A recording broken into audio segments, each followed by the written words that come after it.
हमारे तमाम कार्यकर्ताओं ने, हमारे तमाम अपने लोगों ने बहुत ज्यादा मेहनत की है। चाहे अबू शहमद साहब रहे हो, चाहे अहमद साहब रहे हो, चाहे मुशीर चचा ओके रहे हो, यानी चाहे कोई भी रहा हो, चाहे अहमद का रहा हो, गिरदो नवा का रहा हो, बेइंतहा उन्होंने कोशिश की है। तब जाके हमने एक प्रोग्राम को शक्ल दी है और हमारे सामीन, हमारे चाहने वाले, राष्ट्रीय उलमा काउंसिल की आवाज पर मरने वाले, कुर्बान होने वाले और हमारे निजाम जो है इस वक्त मौजूद है। दोस्तों, आज बड़ी खुशी की बात यह है कि हमारे इस प्रोग्राम में तलहा रशादी साहब जो राष्ट्रीय उलमा काउंसिल के जनरल सेक्रेटरी हैं, वो बनफ्से नफीस मौजूद हैं। तो दूसरी तरफ राष्ट्रीय उलमा काउंसिल की एक मजबूत आवाज, जिन्होंने हमेशा राष्ट्रीय उलमा काउंसिल का साथ दिया है और दिन रात मौलाना आमिर रशादी साहब के कारवां के साथ जबरदस्त तरीके से मेहनत की है। हर महाज पर उन्होंने राष्ट्रीय उलमा काउंसिल को मजबूत ताकत दी है, कुव्वत दी है। मेरी मुराद है हजरत मौलाना यहाँ इनामुल्लाह साहब भी मौजूद हैं और हमारे जो है सरपरस्त वकील अहमद साहब भी मौजूद हैं। इनकी दुआएं हमारे साथ हैं। हाफिज अफसार साहब भी मौजूद हैं और ये जो विधानसभा है, इसके रूहरवा, इसके सदर अबुल जैद साहब भी जो हमारे बड़े भाई हैं, वो भी तशरीफ रखते हैं। और बहुत ज्यादा खुशी की बात है कि राष्ट्रीय उलमा काउंसिल की एक मजबूत आवाज, जिसने हमें ये सलीका सिखाया है कि सियासत किसे कहते हैं, राजनीति किसे कहते हैं। तो जब हम लुगत और डिक्शनरी देखेंगे तो सियासत कहते हैं जलती हुई आग में कूदने का। वो हुनर मौलाना आमिर रशादी साहब ने दिया है और मौलाना आमिर रशादी साहब के साथ साथ मजबूती से अगर कोई आग में कूदा है तो कलीम जामिल साहब की शख्सियत है हमारे दरमियान वो भी मौजूद है। तो दोस्तों, हमारे जो है जिला सदर हाजी मतीउल्लाह साहब भी तशरीफ रखते हैं। तो राष्ट्रीय उलमा काउंसिल ने हमेशा एक सोच दी है, एक नजरिया और फिक्र दिया है। वो ये दिया है कि चाहे मसाइब हो, मुसीबत हो, अगर उस मसाइब और मुसीबत से आंख लड़ाने की अगर कुव्वत और ताकत जब तक नहीं होगी, आप उन तूफानों से आप ना तो बच सकते हैं, ना तो उससे निकल सकते हैं, ना उसको पार कर सकते हैं। इसलिए मुसीबतों के वक्त अगर हम ये चाहते हैं कि हमारी मुसीबत कामयाब हो और उससे हम निकल जाए तो हमें एक ताकत पैदा करनी होगी और सैलाबों को हमें वार करना होगा। जब हम उस पर डट जाएंगे तो चाहे तूफान हो, चाहे सैलाब हो, सब छोड़कर हमको भाग जाएंगे और वही हमारी कामयाबी है। तो राष्ट्रीय उलमा काउंसिल पहले दिन से हमेशा इन तमाम चीजों पर अमल किया है और आपको ये मालूम है कि जब भी इस इलाके में कोई वक्त पड़ा है, हमारी तारीख रही है कि बटला हाउस इनकाउंटर का चाहे मामला हो, मौलाना आमिर रशादी साहब की वो शख्सियत है कि जिन्होंने बटला हाउस इनकाउंटर को नेशनल नहीं बल्कि इंटरनेशनल इशू बनाया।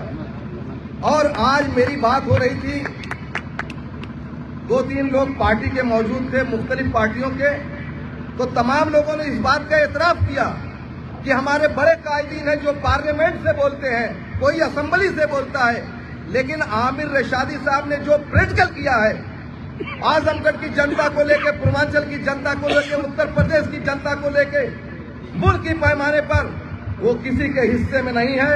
आमिर रशादी साहब ने प्रैक्टिकल किया है, अमली जामा पहनाया है।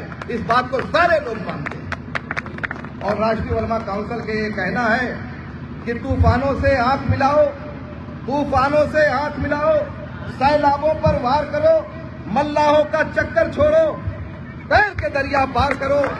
जब तक हम किसी के गिरदोपेश जब तक हम किसी के गिरदोपेश टहलते रहेंगे, किसी से मदद की गुहार लगाएंगे, यकीन मानिए कि वो हमको अपना खादिम समझेगा, हर जगह हमें इस्तेमाल करेगा, लेकिन हमारी मुसीबत का उसके पास मरहम नहीं होगा, मदावा नहीं होगा। दोस्तों, इस बात को सोचना होगा। मोहब्बत के शजर से जख्म का मरहम निकलता है, अदावत के शजर से कब भला मौसम निकलता है। दोस्तों, इस बात को मानना होगा, इस बात को समझना होगा। मौलाना आमिर रशादी साहब की जो आवाज है, इस बात को मान लीजिए कि जो उनकी आवाज है वो मजबूत होकर रहेगी। उत्तर प्रदेश का चाहे आने वाला 27 का इलेक्शन हो, चाहे जिला पंचायत का इलेक्शन हो, आजमगढ़ की जनता, जौनपुर की जनता, पूर्वांचल की जनता, उत्तर प्रदेश की जनता उनकी आवाज पर लब्बैक करके वोट देकर ये साबित कर देगा कि अगर उत्तर प्रदेश की कोई ताकत है तो राष्ट्रीय उलमा काउंसिल है, उसके अलावा कोई नहीं है। अगर कोई गायक है तो आमिर रशादी है, उसके अलावा कोई दूसरी आवाज नहीं है। दोस्तों, ये तो मैंने चंद बातें आप लोगों के सामने तमहीदन रख दिया। ये तो 2-3 बातें मैंने आपको माहौल बना ले। हम इस प्रोग्राम में जनाब मोतीउद्दीन साहब जो हमारे एक अहम जिम्मेदार हैं और पार्टी के बड़े मजबूत सुतून हैं, आप तशरीफ ले आए हैं, जोरदार तालियों से इनका स्वागत होना चाहिए, इनका इस्तकबाल होना चाहिए। तो दोस्तों,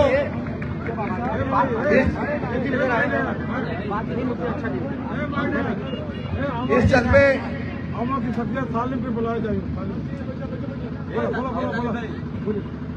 सालिम भाई आइए, तशरीफ रखिए। तो दोस्तों, इसी वलवला, इसी जोश, इसी उमंग को कायम रखते हुए मैं अब जिस फाजिल मुकर्रिर को आवाज देने जा रहा हूं वो राष्ट्रीय उलमा काउंसिल की एक मजबूत आवाज है। बहुत ही जाबार हमारा साथी है, उसने हर महाज पर राष्ट्रीय उलमा काउंसिल के लिए भरपूर अंदाज में कुव्वत इकट्ठा की है और उस शख्सियत का नाम है कलीम अहमद जामी, जो हमारे दरमियान मौजूद हैं। मैं बड़े अदब के साथ, आप लोग जोरदार तालियों से उनका स्वागत कीजिए। मैं उन्हें आवाज देता हूं कि आप लोगों के सामने चंद बातें रखें, आप लोगों को मशवरा दें।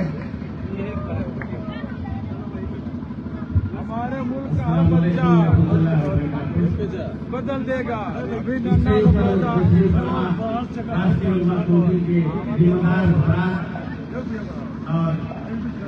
मैदान में आमद गांव के और आसपास से आए हुए लोग, आज की जनसभा राष्ट्रीय उलमा काउंसिल के ज़ेर-ए-एहतिमाम आप लोगों की खिदमत में हाजिरी हुई है। मैं चूंकि अभी किसी पार्टी का मेंबर नहीं हूँ, राष्ट्रीय उलमा काउंसिल मेरी पुरानी पार्टी है, या एक तरह कह सकते हैं कि मेरी सियासी माँ अगर है तो वो राष्ट्रीय उलमा काउंसिल है। माँ की गोद से निकलकर बच्चे कहाँ कहाँ चले जाते हैं, लेकिन मैं घूम घाम कर फिर आज वही हूँ जहाँ पहले खड़ा था। लेकिन मैं आपसे ये वादे करना चाहता हूँ कि दलों के सिस्टम में दलों से लोग तो बाहर होते हैं, लेकिन दिल से कभी कोई जुदा नहीं होता। और राष्ट्रीय उलमा काउंसिल से मैं हमेशा दिल से मेरा रिश्ता रहा है और मैं आज भी उससे दिल से ही जुड़ा हूँ। मौलाना साहब जब मेरे खिलाफ पार्टी से निकलने के बाद मेरे खिलाफ प्रशासन का डंडा हुआ, सताने की कोशिश की, जुल्म ज्यादती का वो बढ़ा, तो उन्होंने एक जुमला कहा था, मुझे आज भी याद है, वो जिंदगी भर याद रहेगा। और जब जहां भी मौका मिलेगा मैं इस बात को कहता रहूंगा कि कलीम जामी दल से निकले हैं, दिल से नहीं निकले, दिल में है। तो मैं आमद में आज दलों की बात तो दल वाले लोग करेंगे, पार्टी वाले लोग करेंगे, पार्टी से जोड़ने की। मैं यहाँ आज आप तमाम लोगों को दिल से जोड़ने के लिए आया हूँ। या आप लोग दिल से जुड़िए, इसलिए कि जब तक आप दिल से नहीं जुड़ेंगे और आप कहीं अपने आज के हालात आप अच्छी तरह समझ रहे हैं, देख रहे हैं, सब कुछ हालात मुल्क के, जिले के, हर जगह, ये आपकी ताकत, आपकी आवाज आपको संभालने वाला, आपकी आवाज उठाने वाला कौन है? क्या आप भी हम नहीं समझ पाए तो कब कर? दहशत के माहौल की बात, आज जो हालात पूरे प्रदेश में पड़े हैं वो एक दहशत और डर का माहौल। हमारा समाज पूरी तरह डरा हुआ है। हर समाज के पास लीडरशिप है, नेतृत्व है, उनके बीच उनके नेता हैं जो उनकी लड़ाई लड़ने को तैयार है। आपके बीच कौन है? 2008 का वाकया, आपको बच्चे हैं हमारे सामने, शायद उनको इतना ना मालूम हो, लेकिन जो सीनियर लोग हैं वो अच्छी तरह जानते हैं। जिस तरह से सर पे कफन बांध करके ये तहरीक उठी थी और उसको आज एक राजनीतिक दल के तौर पर जानी जाती है। हमेशा खतरात से लड़ करके, मुसीबत से लड़ करके, हमेशा लोगों के लिए, समाज के लिए, अपनी समाज की आवाज को ऊपर उठाने के लिए, जब आपको कहीं कोई दुश्मन, कोई मुखालिफ आपको ऐसा आपके समाज को डराने की कोशिश करता, कोई आप पर खतपत ले जाने की कोशिश करता, ऐसा लगता कि हम कहीं कब्रिस्तान का मामला है, कहीं जो है किसी नौजवान को गिरफ्तारी का मामला है, बेकसूर गिरफ्तारी का मामला है। सब बड़े मोटे मोटे जुर्म की हदें पार कर देने वाली बातें थी। वहाँ राष्ट्रीय उलमा काउंसिल ने जन्म लिया। राष्ट्रीय उलमा काउंसिल का वजूद जुर्म के खिलाफ, दहशत के खिलाफ इसी सरजमीन से हुआ था और इसी नौजवानों और आवाम के बीच हुआ था। और मैं जानता हूं कि ये आवक से लेकर कोलाड़ी, खालिदपुर के तमाम लोग जो उस वक्त अच्छे सरमायादार थे, चाहे वो किसी गरीब तबके के किसान लोग रहे।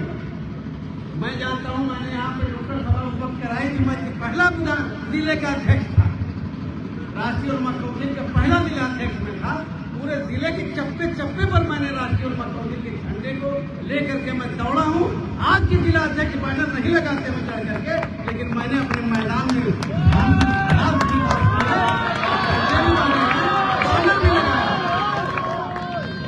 वो मैं चाहता हूँ कि राष्ट्रीय उलमा काउंसिल का जो कार्यकर्ता है वो ऐसे वक्त, ऐसे जुर्म, ऐसे तशद्दुद के दौर में पैदा हुआ है, ऐसी लड़ाई को लेकर के पैदा हुआ है कि जिस लड़ाई की शुरुआत उस वक्त तो हुई थी लेकिन अभी खत्म नहीं हुई है।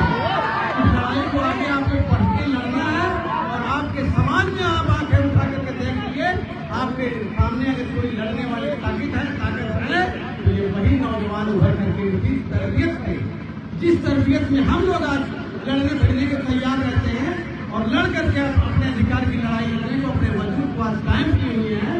इसी वजूद की लड़ाई लड़ने के लिए नौजवान एक साथी आपके साथ कंधे से कंधा मिला करके जिले के कोने कोने में दिन के तो 12 घंटे हैं या रात के भी 12 घंटे, यानी 24 घंटे आपकी खिदमत में समर्पित। ये समर्पण, ये त्याग, ये बलिदान हमेशा रंग लाता है इंशाअल्लाह।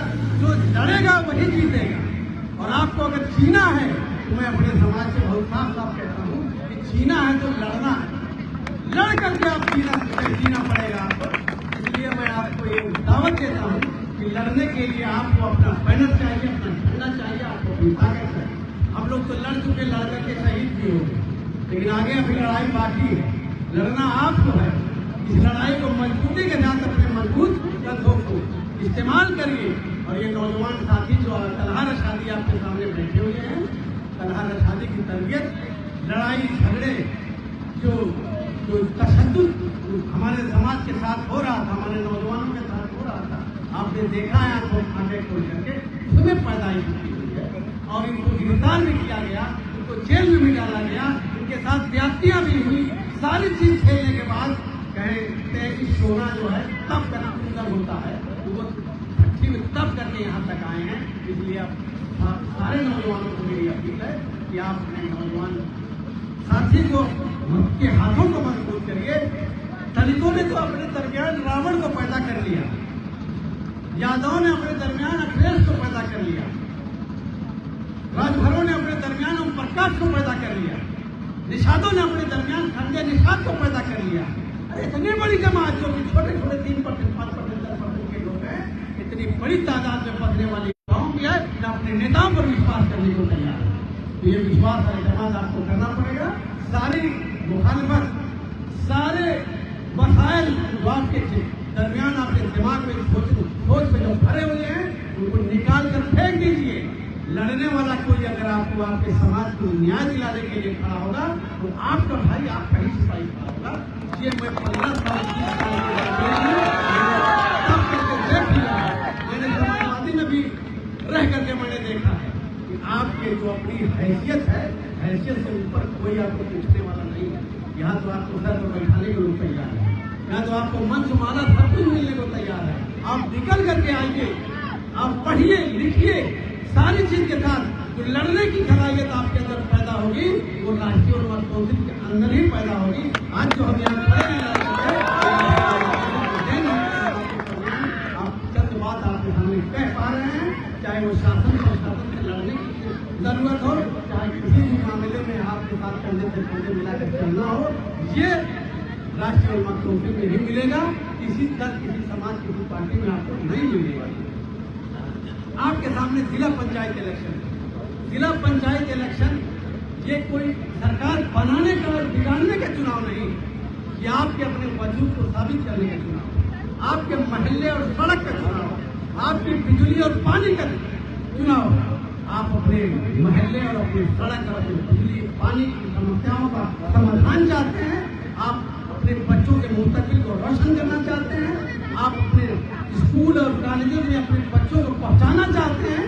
आप चाहते हैं कि आपके बच्चे आपके बाद जब आप नहीं रहेंगे तो आपकी नस्ल मजबूत लड़ाका फौज की तरह तैयार होकर के देश में, मुल्क में अपना हिस्सा लेकर के रहेगी, लड़ेगी। तो आपको राष्ट्रीय और काउंसिल के साथ उनके नेतृत्व को मजबूत करना होगा और निकल करके जिला पंचायत इलेक्शन में एक एक वोट को बटोर करके, इकट्ठा करके, समझा करके, अपने घरों से ले जा करके आपको अपने निशान पर अपने कैंडिडेट को देना पड़ेगा, उनके हौसलों को मजबूत करना पड़ेगा। जब तक ये ताकत अपने अंदर आप नहीं पैदा करेंगे, आपकी कोई लड़ाई लड़ने के लिए आगे बढ़ेगा नहीं। चाहे वो समाजवादी हो, बीएसपी हो, कांग्रेस हो, सारी पार्टियों के हालात आपने देख लिए। मुसलमानों के मसाइल पर आप उठाकर देख लीजिए, सब के सब हम आपको नंगे नजर आए। इसलिए आपको अपने वजूद को, अपने आप को लड़ना है, लड़ाना है, अपने बच्चों को क्या कहते हैं कि सरफराज करना है, उनको तहफ़्फ़ुज़ देना है।